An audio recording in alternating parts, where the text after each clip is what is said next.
Agradezco mucho la presencia de todos ustedes el día de hoy. Quisiera agradecer tanto al vicerrector académico, don Cristóbal Marín, que está acompañándonos, y agradecer al decano de Ciencias Sociales e Historia, el profesor Manuel Vicuña, quien es el anfitrión de esta conferencia. Me cabe el honor de presentar a Manuel Castells, presentar a alguien que todos los que están aquí conocen ampliamente. Muchos lo han leído y sus escritos han sido importantes para entender nuestro mundo y su vertiginoso cambio. Haré en consecuencia una presentación muy breve. Manuel es profesor emérito de la Universidad de Berkeley, titular de la cátedra Wallis-Annenberg de Tecnología de las Comunicaciones y Sociedad de la Universidad de California del Sur, catedrático de la Universidad Oberta de Cataluña, profesor visitante de la MIT y de la Universidad de Oxford, autor de 23 libros, entre ellos la trilogía La Era de la Información, que está traducida a 22 idiomas. Su más reciente publicación, Comunicación y Poder, que es el título también de la conferencia de hoy, generará un misterio trinitario, generará un misterio trinitario más, porque terminará componiendo una trilogía, a mi modo de ver, de 4 grandes libros que nos explican muchas de las claves de nuestra época. Alain Touraine, maestro temprano de Manuel Castells, hombre generoso pero poco dado a los halagos, ha comparado la trilogía con Economía y Sociedad de Max Weber para entender el Estado moderno de entonces y la sociedad industrial. También el Wall Street Journal lo comparó con Adam Smith por su carácter de análisis del surgimiento de una nueva era. En fin, son comparaciones fuertes, ¿no? Pero efectivamente son obras grandes, indispensables para entender el cambio y el surgimiento de esta nueva era de la información que Manuel ha trabajado. Manuel es académico de la Academia Europea, de la Academia Británica, de la Real Academia Española de Ciencias Económicas y Financieras, doctor honoris causa de 16 universidades, condecorado por varios gobiernos, entre ellos por el gobierno de Chile con la Orden Gabriela Mistral. Premio Nacional de Sociología y Ciencias Políticas de España, entre otras muchas distinciones y muchas membresías, que no voy a enumerar una por una. En fin, permítanme pasar a otra dimensión que también está presente en Manuel, en su obra y en su propia humanidad, que es su dimensión ciudadana, que comienza en su adolescencia, que le valió el exilio muy joven de la España franquista, su presencia activa en el 68 parisino, que le valió, entre otras cosas, su llegada a Chile de los años 70, donde estableció lazos intelectuales y humanos, afectivos, que ha mantenido toda su vida con nuestro país con enorme generosidad. Es con ese afecto que Manuel preside hoy el Consejo Internacional del Foro de Valparaíso y es miembro del Comité Internacional de nuestra cátedra. Al presentar a Manuel, yo quisiera señalarles que tenemos un público muy numeroso. Normalmente nosotros hacemos preguntas al final, se les ha pasado unos papelitos, no creo que alcancemos a responder todas las preguntas, pero haremos un esfuerzo por responderlas. Mucho les ruego que lo hagan con buena letra, aunque no estén acostumbrados a escribir con lapicera, para poder leerla. Entonces, muchas gracias, Manuel, por tu presencia entre nosotros. Muchas gracias, Ernesto Tone, y muchas gracias realmente a la Cátedra Globalización y Desarrollo y a la Universidad Diego Portales por esta invitación que me honra y emociona profundamente.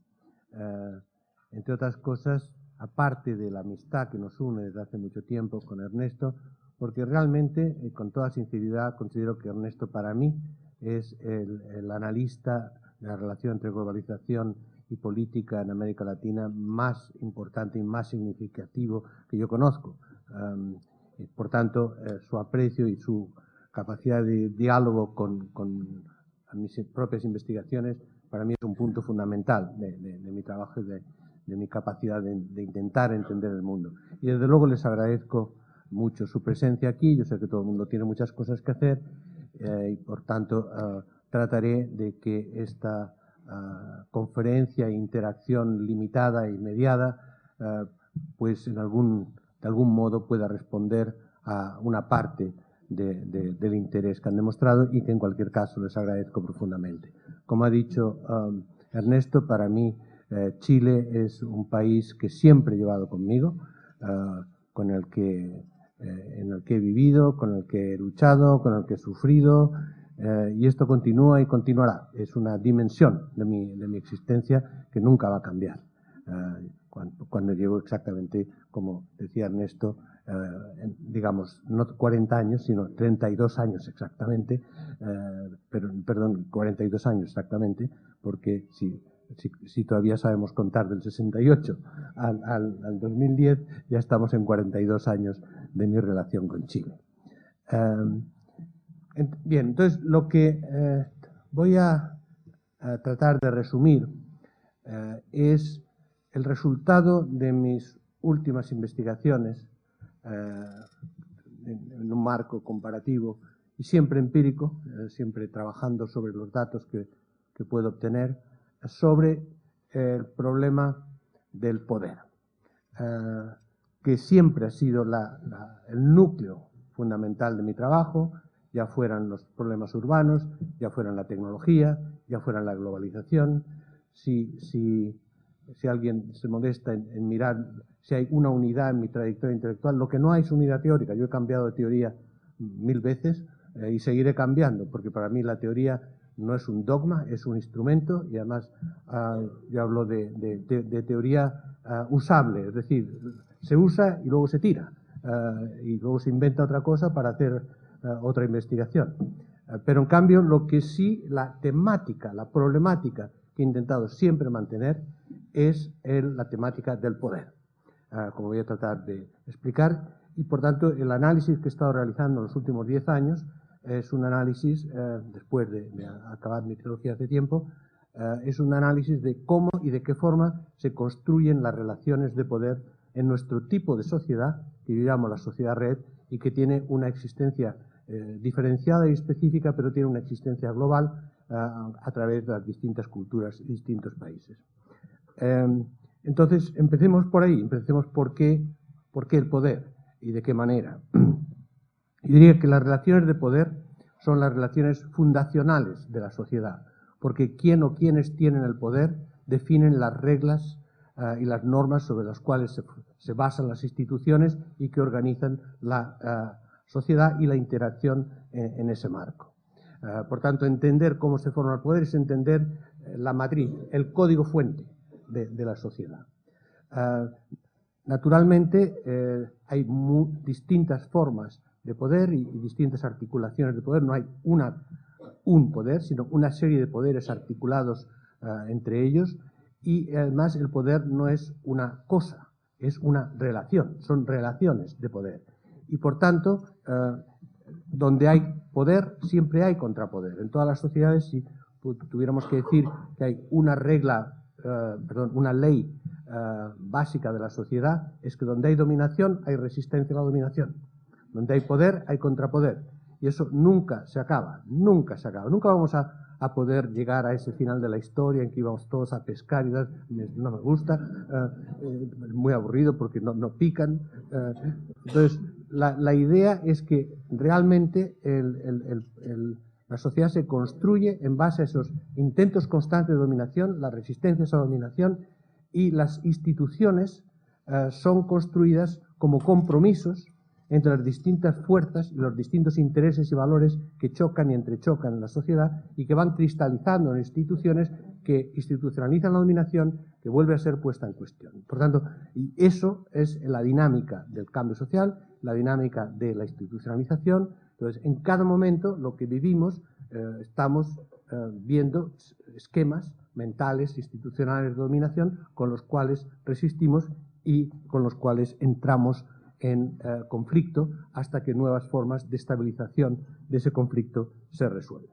Pues bien, a lo largo de la historia, la comunicación y la información han sido las fuentes fundamentales del poder y del contrapoder, de la dominación y del cambio social.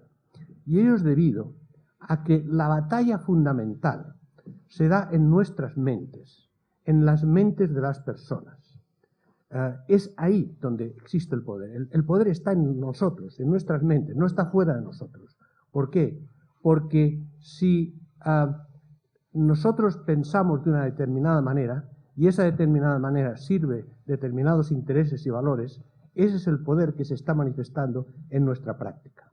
Y de ahí que la idea de las relaciones de poder está absolutamente ligada a las relaciones que algunos llaman de influencia, otros llaman de control social, otros llaman de persuasión. Cierto es que el poder también se basa en la vieja tradición de Max Weber, en el monopolio legítimo o ilegítimo de la violencia. Eso es cierto, de una vieja tradición desde Maquiavelo a Max Weber y que continúa siendo un elemento fundamental. Quienes controlan los medios de la violencia tienen una capacidad de imponer sus intereses. Pero hay otra tradición en las ciencias sociales y otra práctica histórica que, no sé, para citar de Bertrand Russell a Foucault, en que la capacidad de modelar lo que ocurre en nuestras mentes y en las culturas es, a través de la persuasión, es decisivo. Y en términos de la acción colectiva es también la tradición que ejemplificó en algún momento Gramsci en términos de la idea de hegemonía como construcción de una serie de ideas que se internalizan y que hacen que la sociedad pueda funcionar en ese sentido.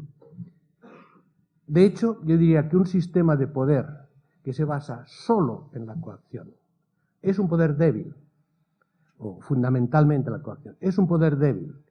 Porque si las personas, una gran parte de las personas, son capaces de pensar diferente y de atreverse a traducir en la práctica ese pensar diferente, ese poder coactivo acaba disolviéndose. Después de tiempo, puede ser de mucho tiempo, y desde luego de mucho sufrimiento. Pero en cualquier caso, torturar los cuerpos es menos efectivo que modelar las mentes. Y ustedes en Chile lo saben muy bien. Lo que parecía inamovible y capaz de matar, destruir y torturar, se fue disolviendo cuando la gente se atrevió no solo a pensar diferente, que siempre pensaban bastante diferente, una buena parte al menos, sino de que era posible otro tipo de organización social. Pues bien, si esto es así, si la batalla del poder es una batalla que se juega en nuestras mentes, resulta que nuestras mentes viven inmersas en un entorno de comunicación de donde reciben las señales con las que se activan las emociones, se generan los sentimientos y se forman las decisiones. Y por consiguiente, existe una relación básica entre comunicación y poder. Y esto es aún más que nunca, siempre ha sido así, no es nuevo, pero aún más que nunca en la sociedad red, es decir, en una sociedad en que las redes de comunicación interactiva de base microelectrónica y transmisión digital organizan el conjunto de las prácticas sociales en el conjunto del planeta en términos de la interacción entre lo global y lo local. Ahora bien, la relación entre comunicación y poder en la sociedad es compleja y para investigarla requiere una serie de pasos y una serie de mediaciones, que es lo que yo voy a intentar señalar aquí. Y lo voy a hacer en una parte específica de este poder, porque el poder en la sociedad red es multidimensional y se manifiesta en la articulación entre redes financieras, tecnológicas, empresariales, mediáticas, culturales, militares y políticas. Pues bien, de todas estas redes de poder, que en todo caso pasan por la comunicación, y su articulación pasa por la comunicación. Pero voy a centrarme en la formación de las relaciones de poder político, por varias razones. Porque es donde más investigación empírica, donde más evidencia empírica tenemos de cómo efectivamente funciona la relación entre nuestras mentes a través de la comunicación y la decisión política en las sociedades. Segundo, porque por mucho que el Estado cambie de forma, por mucho que hayamos pasado de lo que era el Estado-nación soberano al Estado-red, interestados en la globalización, los distintos poderes, en cualquier caso, descansan en último término en la capacidad de intervención del Estado, como se ha comprobado, por ejemplo, en la crisis actual, en la respuesta de los gobiernos para intentar remediar a la desregulación financiera que llevó a Europa y Estados Unidos al borde de la catástrofe. Pero también hay otra razón por la cual me he centrado en el estudio del poder político, porque estamos viviendo un momento de cambio histórico, de crisis estructural que se manifiesta de formas distintas en distintos países, y en este momento de cambio es absolutamente central la capacidad de las sociedades a gestionarse a sí mismas en ese momento de transición y crisis. Y eso depende de los procesos de poder político que en último término subyacen las tomas de decisión. Empiezo por la conclusión. La idea, si tienen prisa pueden saltarse el resto de la conferencia. La idea es que la comunicación es el espacio en el que se construyen las relaciones de poder. Lo cual no quiere decir que los medios de comunicación tengan el poder. Esto empíricamente es falso. No tienen el poder los medios de comunicación. Son mucho más importantes, porque son el espacio donde se construye el poder. Por tanto, cualquier tipo de poder, cualquier tipo de actores, cualquier tipo de alianzas y contraalianzas tiene que pasar por el espacio de la comunicación para llegar a nuestras mentes, que es donde finalmente reside el poder. El poder, bien sea para convencernos de que hay que actuar en un cierto modo, para emocionarnos para que actuemos en un cierto modo, o el poder como convencimiento de que no se puede hacer de otra manera. Es decir, las relaciones de poder no consisten necesariamente en provocar la adhesión, sino en provocar la resignación o el fatalismo, o de todas maneras todo es igual y todos son igual de malos y yo me quedo en mi casa, cierro la ventana, enciendo la televisión o me voy a internet y me monto mi vida porque esto no tiene arreglo. Es lo mismo, esa forma de obtener la aceptación a través de la intimidación de cualquier otra alternativa y de la catástrofe, que todo el mundo puede ser aún peor. Creo que hemos pasado del optimismo histórico al pesimismo histórico, en que la regla fundamental que sigue todo el mundo es que las cosas pueden ser todavía mucho peor. Pues ese es un mecanismo concreto de dominación y que pasa a través de la construcción en el espacio de la comunicación. Lo que ocurre es que el espacio de la comunicación está siendo profundamente modificado. Entremos, pues, paso a paso en ese proceso analítico. Si alguien realmente tiene interés en buscar la base empírica de lo que estoy diciendo, yo creo que está bastante apoyada en los datos que he ido reuniendo, y estos datos los pueden encontrar en el libro que he publicado más o menos hace 6 meses, se llama Comunicación y Poder, que en castellano lo publicó Alianza Editorial, pero que dado las relaciones de las editoriales españolas con América Latina, ahora han vendido los derechos para América Latina a siglo XXI, o sea que por ahí lo pueden encontrar. Empecemos por lo más conocido, la relación entre comunicación de masas y política mediática. La principal forma de comunicación para cambiar, influenciar la mente de los ciudadanos son los llamados medios de comunicación de masa, que fundamentalmente funcionan en la articulación de prensa escrita, televisión, radio. La prensa escrita genera las primeras ideas e informaciones, no solamente directamente políticas, sino parapolíticas, es decir, todo tipo de informaciones que construyen nuestro universo mental, aunque no tengan nada que ver directamente con el sistema político.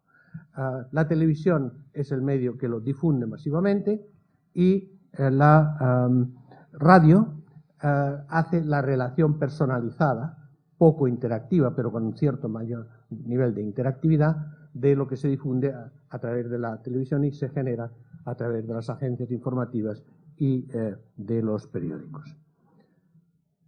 Como los mensajes políticos solo llegan a los ciudadanos a través de los medios de comunicación, el lenguaje de la política tiene que adaptarse al lenguaje de los medios de comunicación.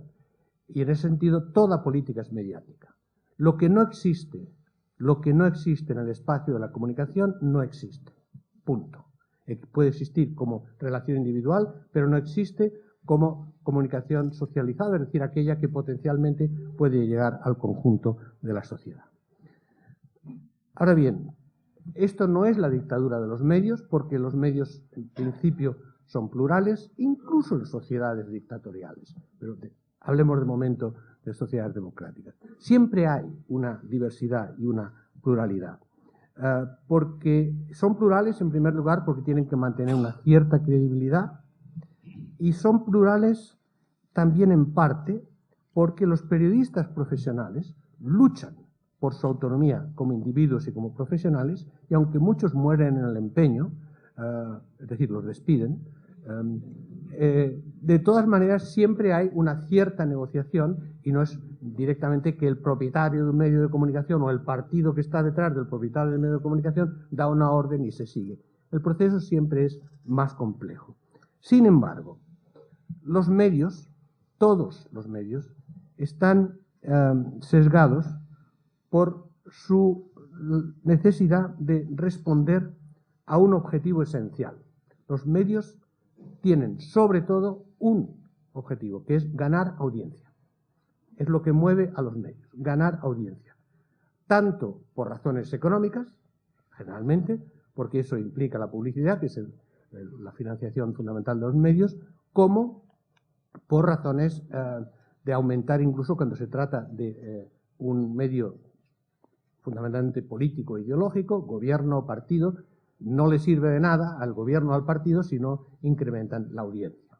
De ahí que hay una delicado equilibrio entre los medios que son claramente ideológicos, que se sitúan en una opción ideológica o política determinada, pero que no la pueden llevar al extremo, porque entonces no los leen más que los de su partido.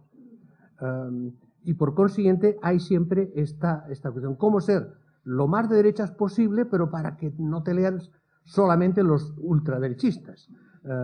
Eso siempre es una posibilidad. Aunque hay que insistir en que en los últimos años, junto a los medios, digamos, profesionales, aunque estén sesgados por el tipo de informaciones que se vehiculan, hay un crecimiento rápido de lo que llamo el periodismo militante, que antes tenía una buena prensa, eran los militantes que hacían periodismo, pero en realidad el periodismo militante generalmente es muy de derechas y muy conservador, que son aquellos que no les importa, los medios como tales, que no les importa para nada lo que sea profesionalmente contrastable, con tal de que no se pierda demasiada audiencia, sino que utilizan el sesgo ideológico abierto como modelo de negocio.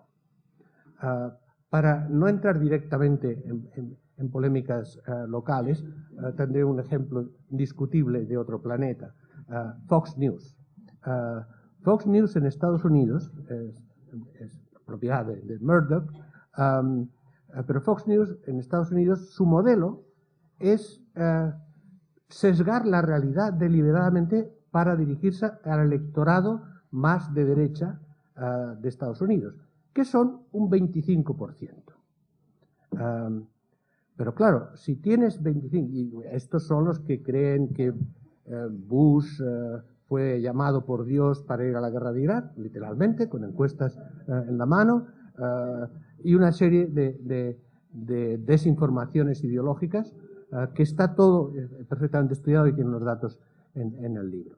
Bien, entonces el modelo de negocio consiste en tener esta audiencia fiel de 25% que están dispuestos a creer todo lo que les diga con tal de que sea de una opción de extrema derecha, y si a esto se añaden 5 o 10% más por otros motivos, se convierten en la primera cadena de televisión de Estados Unidos. Por tanto, es un modelo de negocio. Es un modelo de negocio. Y hay muchos otros ejemplos en el mundo. Esto se basa en algo que los investigadores en comunicación saben bien, que la mayor parte de las personas no leen los periódicos o miran la televisión para informarse, sino para confirmar lo que ya piensan. Esto es muy importante, porque quiere decir que los que miran las noticias en Fox saben lo que quieren buscar, y si le dicen algo contrario, ahí están decepcionados, porque para eso ya están los otros medios más teóricamente profesionales. Como cada vez más hay una polarización cultural, ideológica, política en todos los países, el papel del medio profesional en el centro se va rompiendo. Si hablamos de España o de Francia o de Estados Unidos, hay una serie de segmentación ideológica y política de los medios. Entonces, es ahí donde hablaba del heroísmo de los periodistas, que de algo tienen que vivir, que circulan entre estos distintos medios y que intentan en cada caso ver cómo pueden trabajar en la información y al mismo tiempo tener en cuenta no simplemente lo que les dice su jefe, sino lo que la audiencia que está buscando un cierto tipo de informaciones le dice a su jefe. Esto existe en muchos países, aunque hay casos extremos de supeditación al poder, como el caso de Berlusconi en Italia. Pero ya hablaremos en un momento de Berlusconi, que es interesante. Por tanto, la primera cuestión es que los medios no son unidireccionales necesariamente, pero están sesgados, y están sesgados por distintos modelos, ya sea el modelo de negocio de atraer audiencia, ya sea el modelo ideológico y la combinación entre el modelo puramente ideológico o el modelo ideológico que también es de negocio. Así pues, la política es mediática. Los medios sesgan a través de determinados procesos que hemos estudiado en la comunicación, el llamado gatekeeping, es decir, hay cosas que entran y cosas que no entran. Lo más importante del sesgo en la comunicación no es lo que dicen los medios, sino lo que no dicen los medios. Es el mecanismo esencial, lo que se llama en teoría de la comunicación el gatekeeping. O el agenda setting, es decir, el que cada día se decide qué es lo importante para publicar, no publicar, decir, no decir, con qué prioridad, con cuánto tiempo, etc. O sea, son toda serie de mecanismos que la investigación en comunicación ha establecido y que en su conjunto destruyen el mito de los medios no sesgados, de los medios puramente profesionales. Los periodistas sí, los medios no. Entonces, si los medios son así y la política es mediática, ¿cómo funciona? Las personas no leen programas políticos, no los leen los titulares de los programas en los medios cuando lo leen. Pero lo más importante es cuál es el mensaje político central en un sistema mediático. Es el lenguaje más simple, el mensaje más simple, que es una persona, un rostro humano. Ese es el mensaje fundamental en política en todo el mundo. ¿Por qué? Porque finalmente, como la gente no se fía primero no lee los programas y no se fía ni de los titulares que les comunican los programas, se fían de una persona. Establecen un vínculo emocional, fundamentalmente emocional, que es la base del razonamiento, con una persona. Y por tanto es un rostro humano. Y de ahí hay un vínculo directo entre la política mediática como política esencialmente dominante y la política ligada a la persona y por tanto la personalización de la política. En todo el mundo, en todos los sistemas políticos, en este momento lo más importante es la persona que representa el liderazgo de una opción política. Es la venta de una persona. Eso es clave, en Chile también y en todos los países del mundo en estos momentos es el rostro de una persona. Pues bien, si la confianza en la persona es el mensaje. La forma fundamental de lucha política es la destrucción de la credibilidad y la fiabilidad de la persona. O sea, es el asesinato de la reputación personal del líder y su entorno. Y eso se consigue mediante la construcción de escándalos en torno a las personalidades políticas, mediáticas. Escándalos que unas veces son simplemente la difusión de información que destruye la credibilidad de la persona, otros son fabricados y muchos son mitad y mitad, se fabrica a partir de una cierta realidad. Lo que ocurre además es que la política mediática es una política muy cara, porque no es durante la campaña electoral, es constante. Implica toda clase de operaciones que tienen un costo importante. La política mediática, entonces, es una fuente de escándalo a sí misma, es el circuito que se cierra sobre sí mismo. Como es cara, hay que financiarla. Como hay que financiarla ilegalmente. Y, por tanto, todos los partidos, todos, o casi todos, digamos, según los países, yo diría todos, recurren a la financiación ilegal. Y como hay siempre ilegalidades, estas ilegalidades se encuentran de una manera u otra y contribuyen a alimentar los escándalos. Yo diría incluso que se ha creado una industria en torno a esto. En Estados Unidos incluso se ha creado una industria ya profesionalizada que se llama la industria de la investigación, de la oposición por investigación, que se llama, es decir, la gente que profesionalmente se dedica a buscar informaciones dañinas sobre los políticos. Y son profesionales, es decir, lo hacen para cualquier partido de cualquier forma.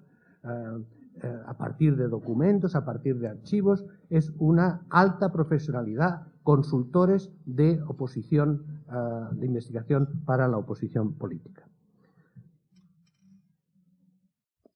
Y además, digamos que cuanto más arrogante es el poder, cuanto más arrogantes son los políticos, sobre todo los hombres, más se dedican a vanagloriarse y a prometer sin demasiadas precauciones en torno suyo.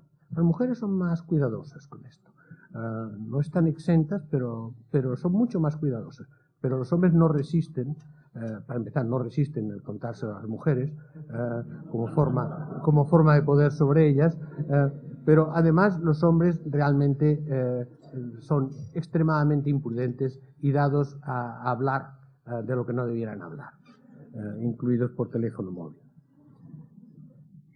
De ahí que en mi libro hay una tabla de todos los grandes escándalos en los principales países del mundo en los últimos 20 años, en que sistemáticamente todos los cambios de liderazgo, de gobierno, incluso de régimen, han estado directamente asociados al escándalo y a la política del escándalo. John Thompson de Cambridge ha hecho un libro muy sistemático de cómo funcionan los procesos de escándalo, todo converge en la misma dirección. Ahora bien, ¿cuáles son los efectos de los escándalos? No son tan directos y evidentes. Fundamentalmente, dos temas. Uno, los efectos de un escándalo específico sobre una personalidad específica son variables. Son variables. No necesariamente acaban con las opciones o la carrera política de una persona, de una opción política. Varían. ¿Por qué varían? Pues por el efecto general de falta de legitimidad política, en que la gente piensa que sí, este escándalo muestra que esta persona no es fiable, pero nadie es fiable. Nadie es fiable. Y como nadie es fiable, pues entonces me quedo entre los no fiables con el que me siento más cercano por una u otra razón. El ejemplo muy claro de esto es Berlusconi. Es decir, Berlusconi ha sido documentado como mafioso, como abusador de menores, con fotos, como utilizando sus puestos en el Parlamento y en los como ministros para sus amantes. En la prensa italiana ha habido los titulares el año pasado de conversaciones entre dos de sus ministros recientes en la que uno le preguntaba a otro cómo hacer para estimularlo sexualmente en la cama. O sea, todo esto está documentado, abierto, y la gente sigue votando Berlusconi. Lo siento mucho por Ernesto y la gran política, la cultura política italiana, pero cuando se investiga, el tema es que están tan hartos de toda la clase política, de toda, que por lo menos con Berlusconi se divierten. Es una comedia del arte, entonces ameniza la vida pública. Entonces que los otros son, los que no son corruptos son aburridos, entonces, y nadie los cree. Ha habido la famosa Tangentopoli y el hundimiento de la credibilidad de la clase política italiana en el año 1992, ha creado un tal efecto de destrucción de todo el sistema político, que entonces sobre las ruinas de esto viven bufones. Y obviamente la calidad de la política se va deteriorando. Un caso algo más noble, Clinton. O sea, Clinton, después de mirar al país a los ojos en la televisión, decir, no lo hice, no lo hice. Y él está convencido que no lo hizo, porque lo que él piensa que es hacer no es lo que él hizo.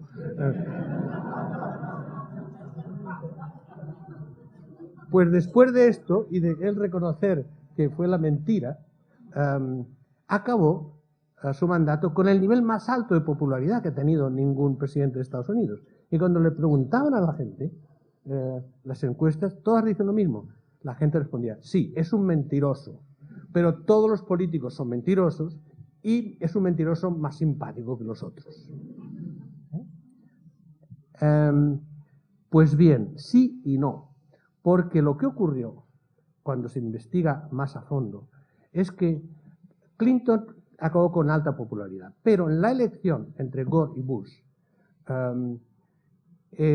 hubo un efecto de desplazamiento de unos cientos de miles de votos en general en el país, con impacto mayor en algunas zonas, en que votantes demócratas para los cuales la moralidad personal era muy importante, desplazaron su voto hacia Bush.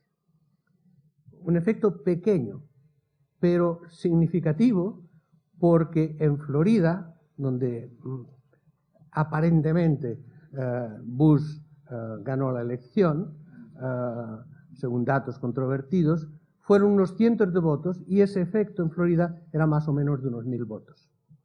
Con lo cual, miren por dónde Gore, que no es que fuera muy brillante, pero no era un mentiroso, por lo menos a los mismos niveles que los otros, pero sufrió el impacto por asociación de la percibida inmoralidad de Clinton en una medida suficiente, aunque fuera un efecto pequeño, para que fuera elegido Bush sobre Gore, y la elección de Bush ha sido determinante en la entrada en guerras y de la catastrófica gestión de las finanzas mundiales.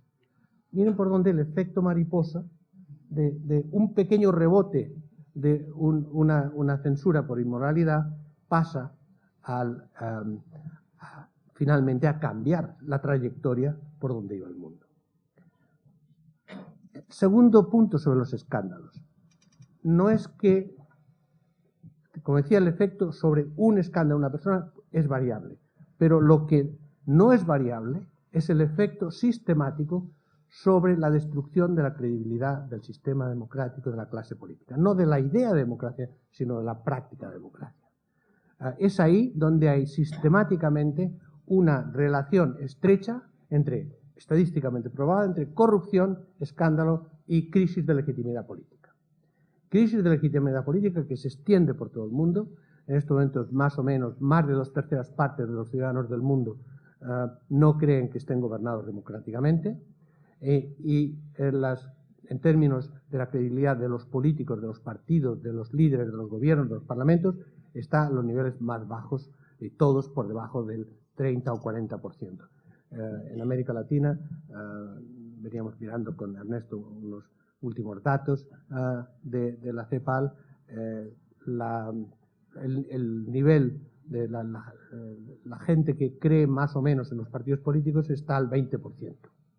O sea, las instituciones políticas en todo el mundo están en un nivel de prestigio bajísimo, de confianza y de credibilidad.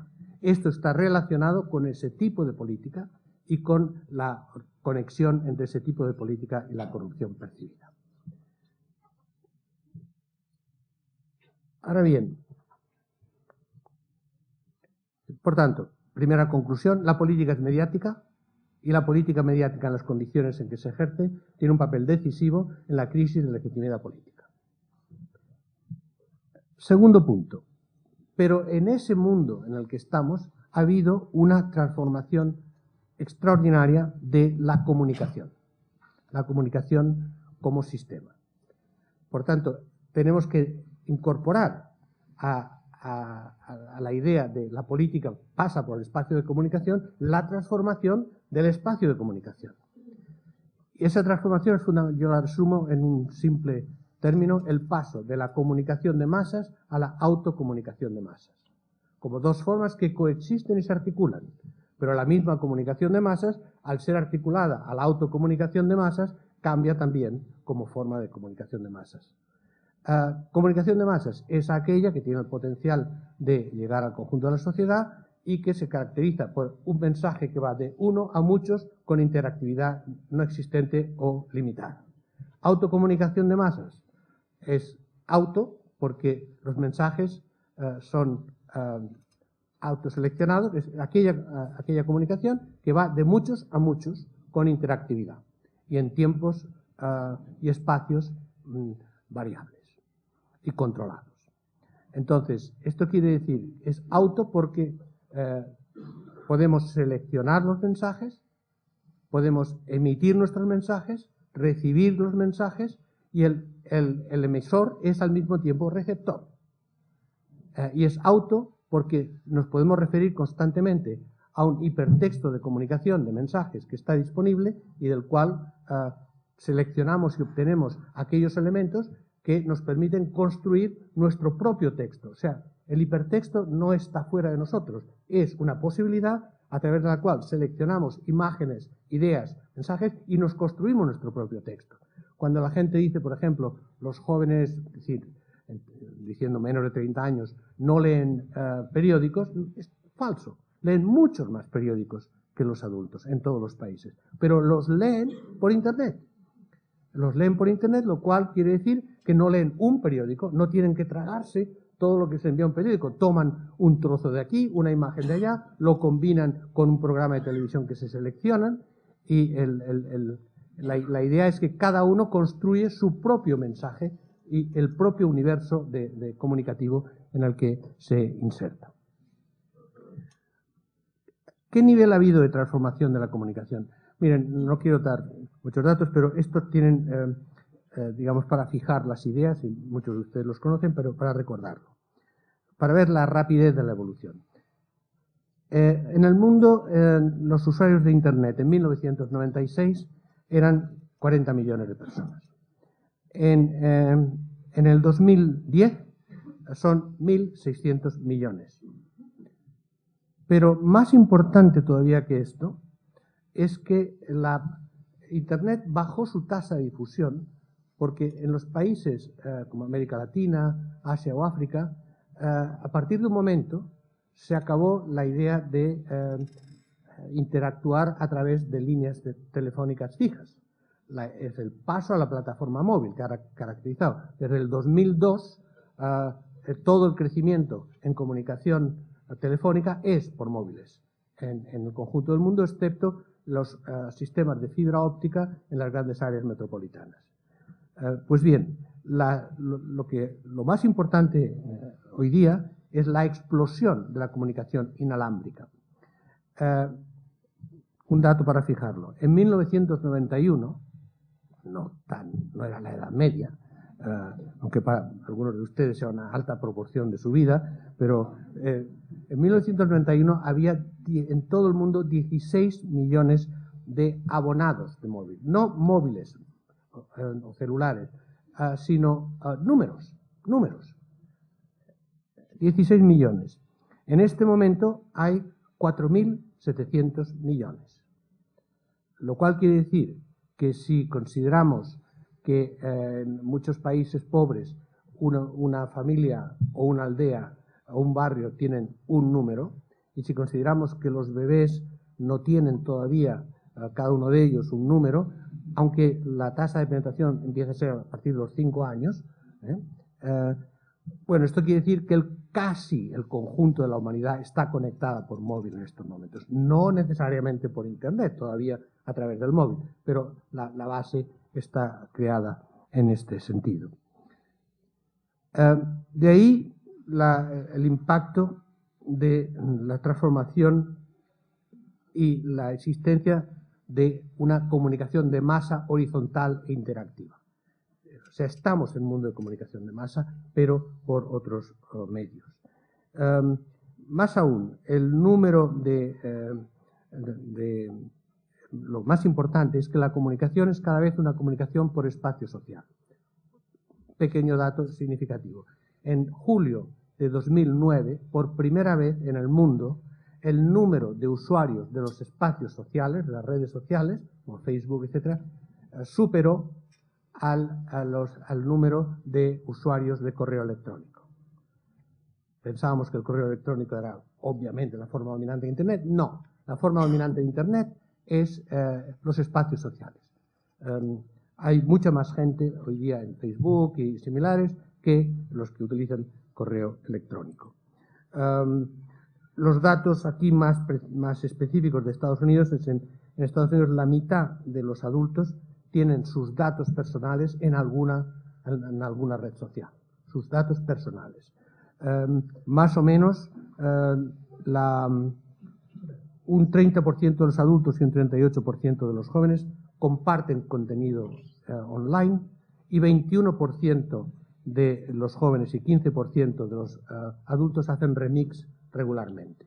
O sea, es una participación de masa activa en las redes sociales.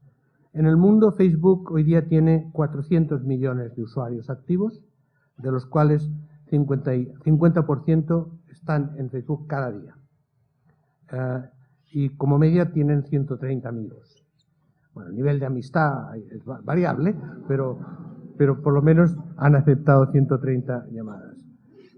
YouTube tiene 300 millones de usuarios y cada día se visionan 100 millones de vídeos en YouTube.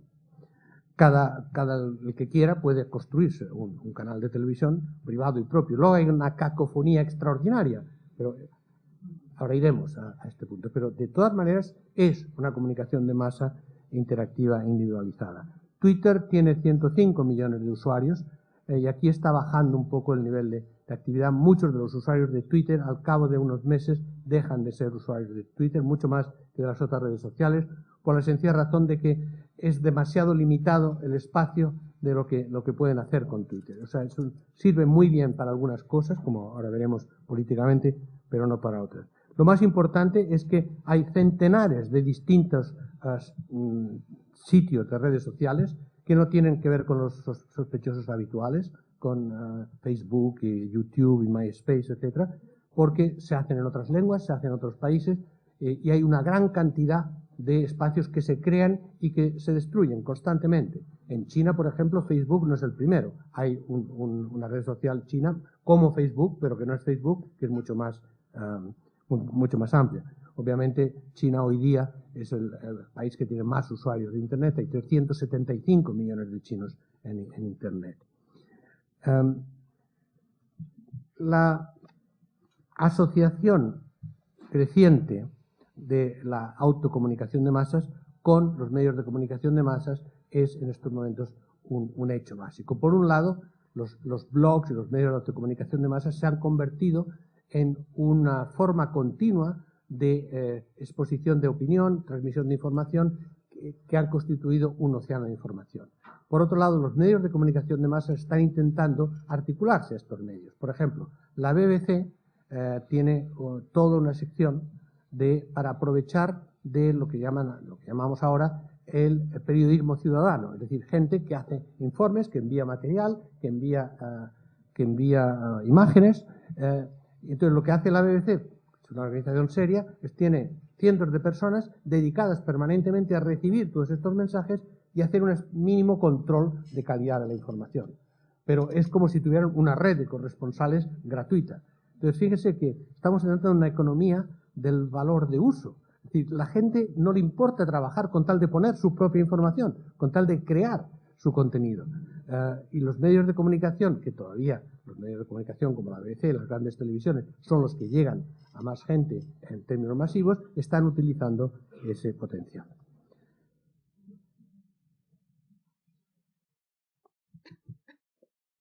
¿Cómo esto se traduce en el sistema político? Pues bien, la autonomía comunicativa se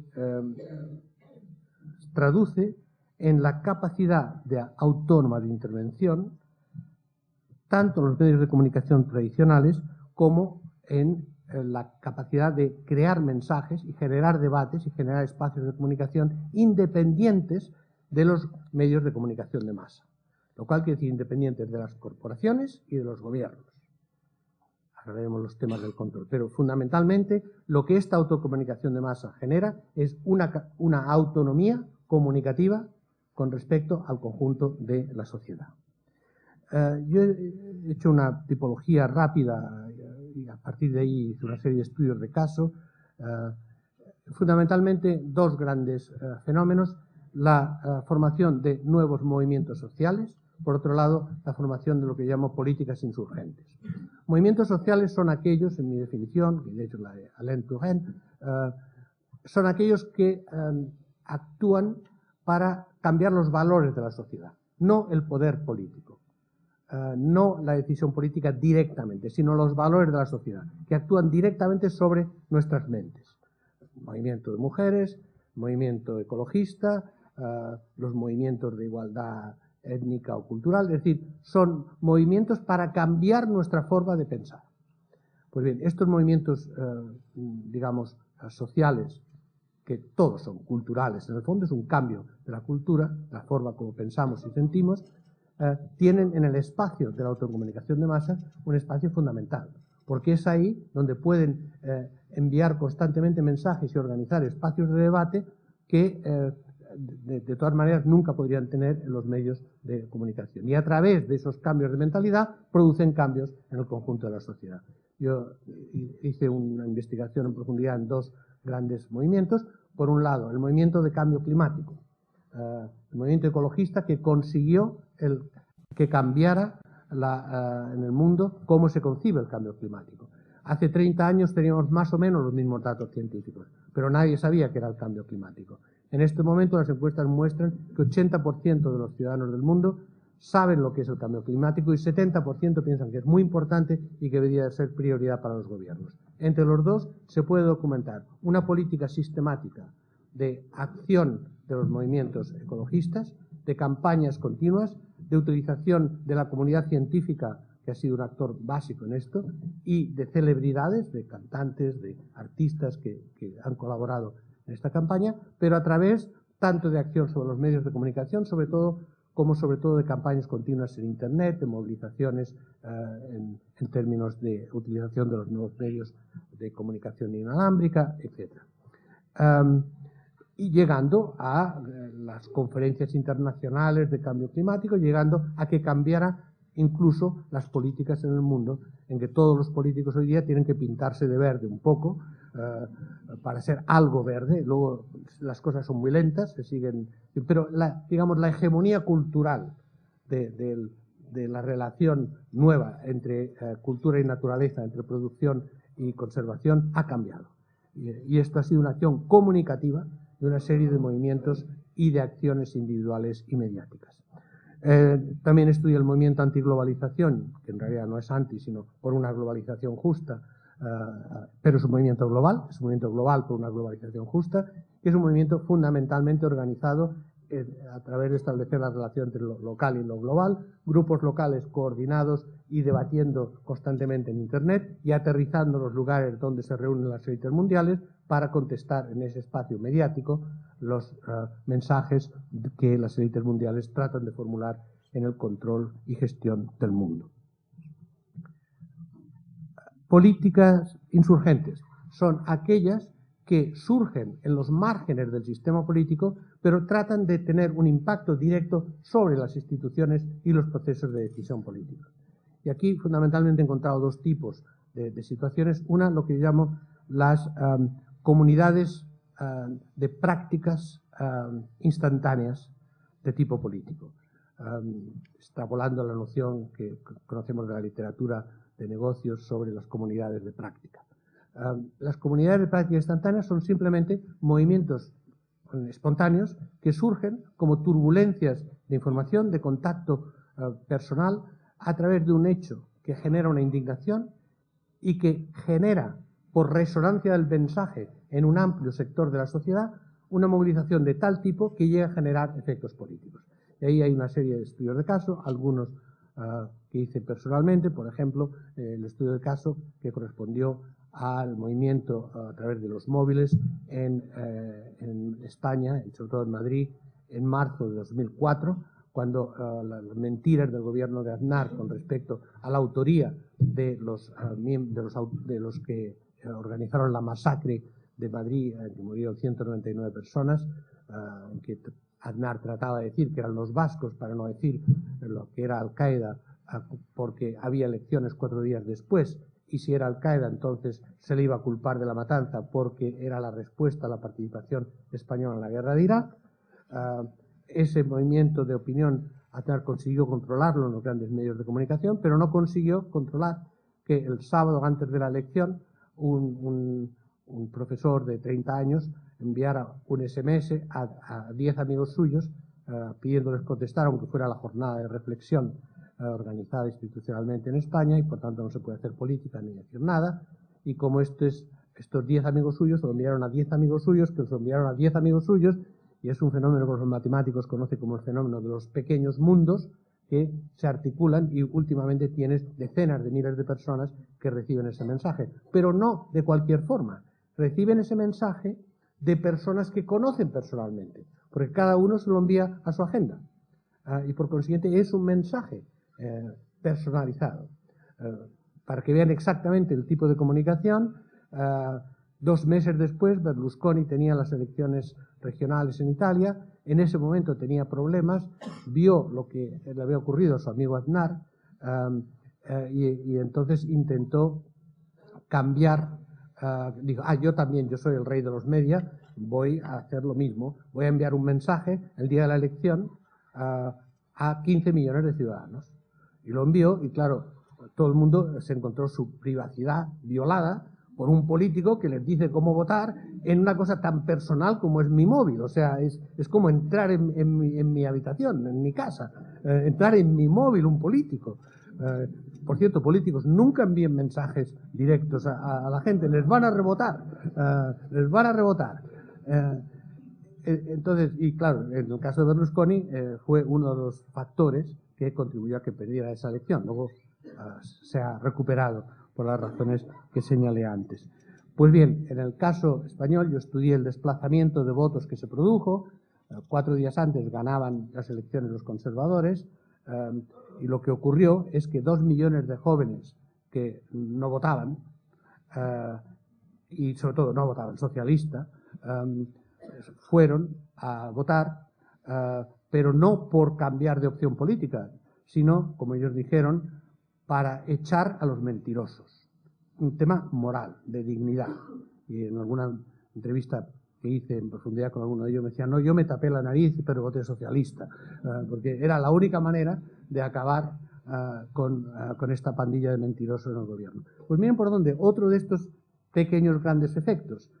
Un mensaje de SMS generó un movimiento de reacción espontánea en la sociedad que cambió el sentido de la elección, que hizo que Zapatero, que había hecho campaña con la retirada de las tropas en Irak, el primer día que estuvo en el gobierno sacó las tropas españolas en Irak. Fue la primera ruptura de la coalición que se había generado en torno a Bush, a partir de lo cual se fue descomponiendo toda aquella coalición en la invasión de Irak. Y, claro, las nuevas formas de campañas políticas, la más evidente y en la que yo trabajé más en términos de investigación, no solo personalmente, sino en términos de investigación, es la campaña de Obama en Estados Unidos, que todo el mundo acredita al uso de Internet como decisivo en esa campaña, sobre todo en las primarias con Hillary Clinton, y, entre otras cosas, porque a través de Internet fue donde Obama consiguió romper la barrera fundamental que existe en las elecciones americanas, que es la barrera de la financiación. La financiación de Obama, para movilizar a la gente que quería un cambio político en el país, supongo que sinceramente, pero en cualquier caso era una buena táctica política, rechazó el recibir dinero de los lobbies, a diferencia de Hillary Clinton y obviamente de los republicanos, que unos ponían 25, otros 30, otros 50 a lo largo de la campaña. Pues bien, de estas donaciones, 62% fueron por Internet. 62%.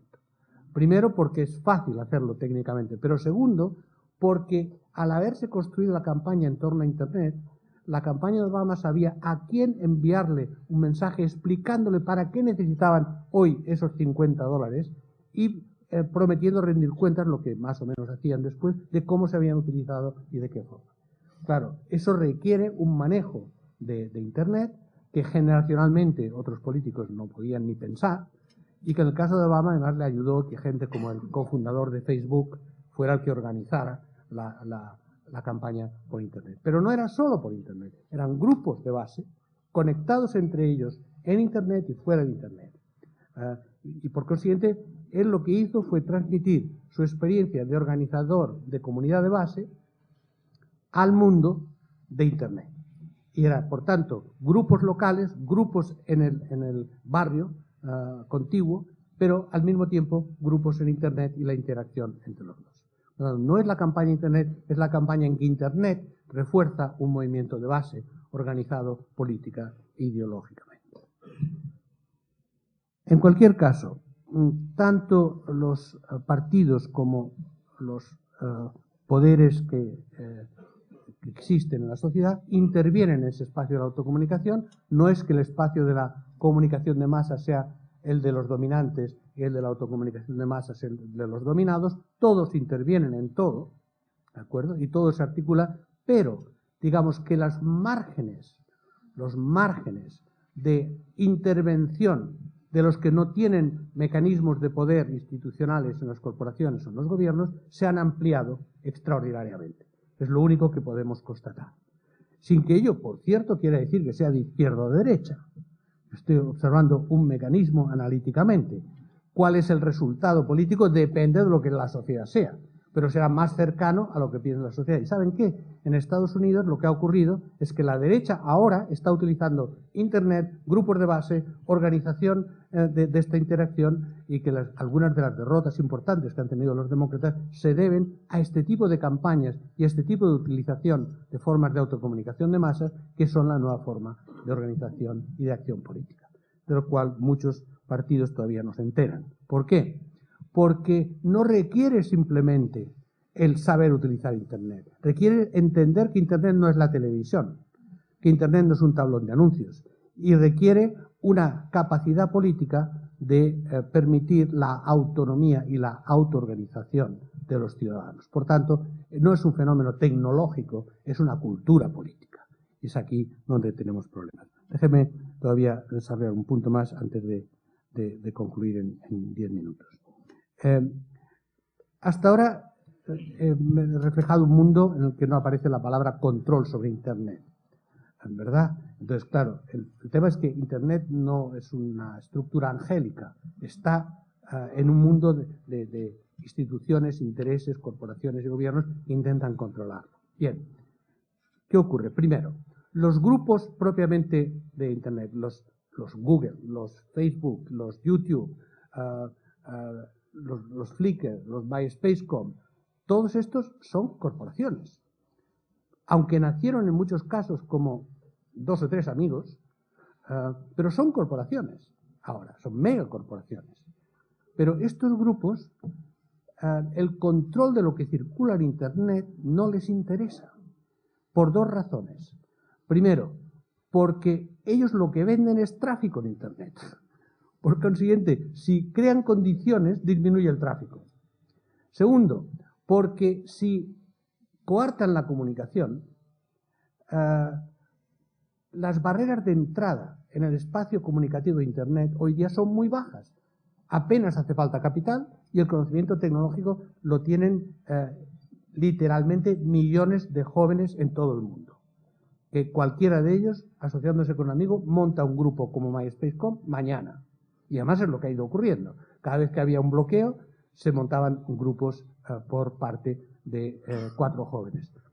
Pregúnteselo a AOL, que era la mayor corporación de Internet del mundo y que decidió que AOL iba a ser como Disneylandia. Solo se iban a hacer las cosas sanas y morales que las buenas familias pueden realizar y entender. Pues bien, AOL en estos momentos ha desaparecido casi como espacio importante y en cambio inmediatamente salió MySpace.com.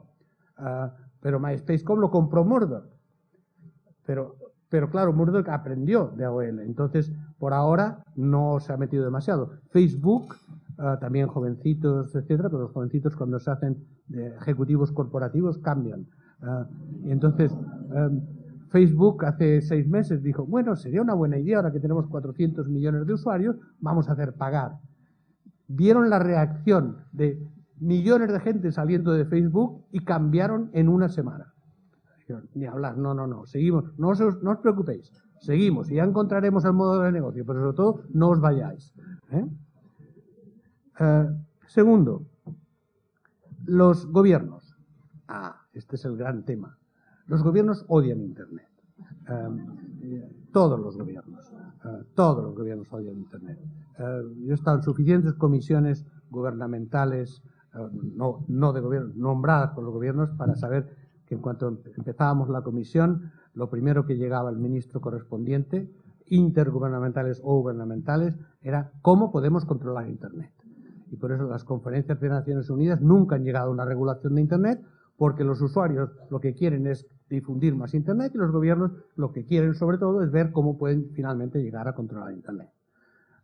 Bueno, no es tan fácil. Primero, no es tan fácil legalmente, jurídicamente. Clinton lo intentó 2 veces, disfrazándolo con control de pornografía infantil, y las 2 veces perdió la batalla con el Tribunal Supremo de Estados Unidos, y ya este asunto está arreglado. Incluso la última decisión de la Corte Suprema de Estados Unidos era interesante en su redacción, porque literalmente dice, es cierto que Internet es el caos, pero los ciudadanos tienen un derecho constitucional al caos.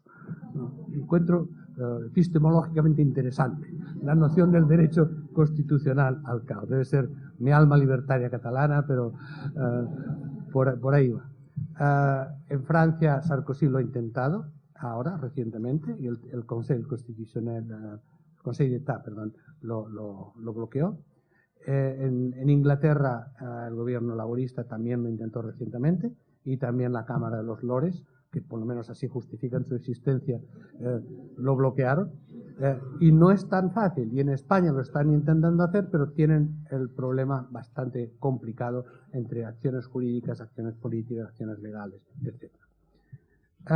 Pero, bueno, ¿qué pasa con gobiernos como totalitarios? Como el ejemplo siempre es el chino, también el ruso, pero digamos el más claro es el chino.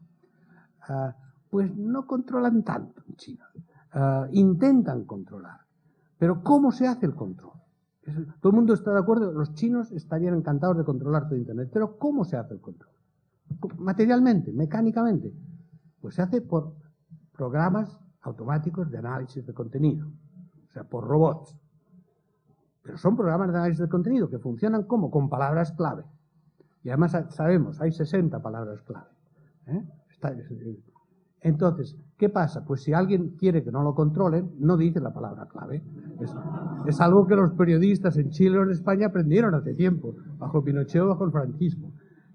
Entonces, bueno, si no dices palabras feas como democracia, Tiananmen, Taipei, Taiwán, Tíbet, pornografía, cosas así, no te detectan los robots. Entonces, hacen otras cosas un poco más brutales, que es aterrorizar a los webmasters para que si hay algún problema te la cargas tú. Y entonces así tienen una red más descentralizada de control, pero que es bastante poco eficaz, porque fundamentalmente consiste en vigilar a los que hay que vigilar, los sospechosos habituales. Entonces, sí, los sospechosos habituales son los que se la cargan, porque como ya están fichados, ya los conocen, ya van a por ellos y los tienen controlado todo. O sea, cualquiera que sea, que esté en una lista, ahí se puede controlar fácilmente. Pero digamos que mueren algunos mensajeros, pero no el mensaje. El mensaje sigue, el mensaje es eterno. Claro, si somos el mensajero es un pequeño problema, pero si somos el mensaje no se intercepta.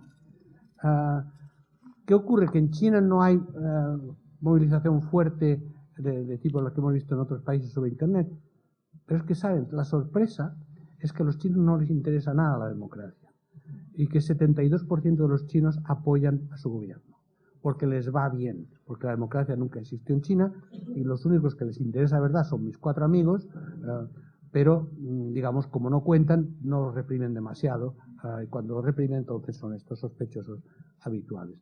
El día en que China realmente entre un movimiento de oposición, por razones, yo diría, más sociales y políticas, más de clase obrera, de campesinos expulsados, de residentes urbanos expulsados, más por ahí, ese día ustedes verán cómo Internet es un instrumento de movilización autónoma de masas. ¿Cómo ha ocurrido? ¿Dónde? En otro régimen que se consideraba inexpugnable, Irán. Pues la movilización de masa contra el régimen iraní tuvo como base de capacidad de autoorganización y ha seguido la utilización de móviles e Internet. En condiciones complicadas, porque los iraníes son muy sofisticados y cortaron rápidamente las redes de comunicación inalámbricas, etcétera, y cortaron Internet, pero tenían que dejar algunos puntos de entrada en el país para Internet, porque no se puede cortar completamente, y entonces ahí es donde la comunidad internauta mundial intervino con servidores al servicio de los que iban cerrando, con proxies en términos de otros servidores, y hubo una movilización de masas y así nos enteramos cómo mataron a esta joven iraní y que pasó por todo el mundo, y una cosa tan importante como un movimiento social político en Irán del que CNN apenas podía informar, nos enteramos a través de lo que realmente era la comunidad de ciudadanos, de periodistas ciudadanos que había en Irán. Concluyo.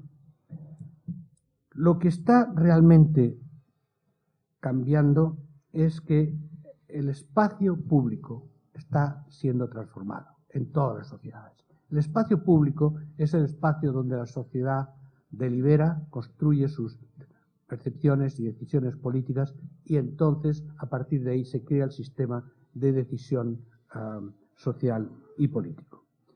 ¿Qué ocurre? Que ese espacio de público fue construido en torno al Estado-Nación democrático en un momento en que el centro del mundo era el Estado, pero el Estado como Estado-Nación. Ese Estado ha sido erosionado en su capacidad de representación, tanto por la globalización, y ahí voy al tema globalización y democracia, como lo que llamamos la identificación, es decir, la construcción de identidades en los que la gente se reconoce que no son necesariamente su identidad como ciudadanos, sino su identidad religiosa o étnica o local o territorial o de género o personal, yo como identidad, más que yo ciudadano de. Entonces, esos dos procesos, podemos mostrar empíricamente, que han achicado la capacidad de intervención y representación del Estado-Nación, primero, porque para actuar en la globalización se ha constituido en una nueva forma de Estado que no hace desaparecer los Estados-Nación, sino que los articula en red, lo que yo llamo el Estado-red, que son las instituciones estatales del Estado-Nación, pero actuando mancomunadamente en redes para intentar algún tipo de control o de gestión de la globalización. Y por otro lado, a niveles subestatales, la identificación con otros términos que la ciudadanía política ha debilitado la capacidad de representación del Estado con respecto a una multiplicidad de intereses. Y entonces lo que ha ocurrido es que el espacio público, aquel espacio compartido, está cada vez menos centrado en las instituciones políticas de la sociedad y cada vez más centrado en los espacios de comunicación, en la comunicación. El espacio público es el espacio de comunicación. Y ahí el gran tema es que ese espacio de comunicación depende de un control no tanto político como tecnológico y empresarial de los canales de comunicación, de hecho de las redes de comunicación, porque ahí sí que hay control posible, no de los Google, sino de las telefónicas, hablando claro. Yo estoy en la Fundación Telefónica, pero de todas maneras la idea es que los operadores de las redes de comunicación son los que, en la ausencia de regulación, pueden imponer sus propios criterios. De ahí que en una sociedad en que el espacio público es el espacio fundamentalmente de la comunicación, la preservación de esa libre comunicación, que en parte fue posible por la visión de unos tecnólogos libertarios que deliberadamente construyeron un espacio de comunicación muy difícil de controlar, esa visión necesita de todas maneras una preservación de lo que era la libertad de prensa como libertad básica de la democracia, a una libertad de comunicación interactiva, Internet e Internet móvil, como elemento básico de la autocomunicación de masas sobre la que se basa la capacidad de intervención de la sociedad sobre sí mismo. Y eso requiere una regulación. Una regulación, miren por dónde, del Estado. Y ahí es donde las cosas se transforman en complicadas. Se trata de que la autocomunicación de masas sea suficientemente fuerte como para poner presión sobre los Estados, para que los Estados, en términos de procesos políticos, vigilen que la autocomunicación de masas siga siendo posible y siga siendo autónoma. Eso solo puede constituirse en la medida en que la autocomunicación de masas tenga una visión no solamente de movimiento social, sino de construcción institucional, y en la medida en que los sistemas políticos, incluidos los partidos, se den cuenta de que han llegado al final de su recorrido histórico tal y como son, y que solo abriéndose a la sociedad podrán encontrar experimentalmente las nuevas formas de organizar la representación y el debate político hacia la decisión compartida. Gracias por su atención.